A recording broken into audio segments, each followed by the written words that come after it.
What's up mga brad? Ngayong araw guys ay sinamahan ko si Plantito Mer sa pamamasada ng jeep. Sa ngayon guys, biyaheng bayan muna kami ni Plantito Mer. Plantito Mer, gutom ka na? Gutom na ako eh. Saan tayo kakain mamaya? Papagas lang kami. Dito kami sa Petron Highway.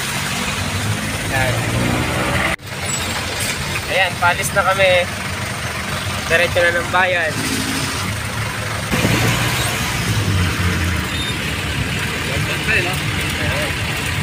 At ito nga guys, malapit na kami sa papasok ng bayan. At ito nga, nandito na kami sa malapit sa elementary. At ito, maambon pa. Ngayon, palabas na po kami ng Aguinaldo Highway. Nandito kami ngayon sa may stoplight. Nandito na pala kami ngayon guys sa may Area E. At kumain nga pala kami Plantito Mer dito sa may Paliparan.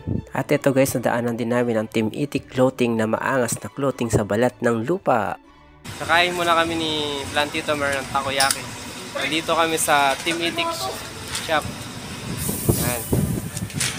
Tikman natin yung crazy takoyaki. Mura na, medyo masarap pa. Dito tayo, kumakain tayo ng takoyaki kasama si Brad Passion at si Plantito Mer. Wakwak. Food trip na naman mga itik. At ito nga guys, nakapagpa-picture pa ako kay Brad Macmac tsaka kay Brad Baron. Hey, timitik yan! At ito nga guys, dinagdagan muna ni Plantito Mer ang tubig ng radiator ng makina dahil sobrang init na nga.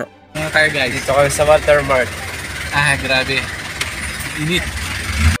Matulog muna tayo, Plantito Mer. Matagal pa pila? Tagal talaga to. Ang oras na ba? Ay, stress na ba? Mahaba pila! Tulog muna!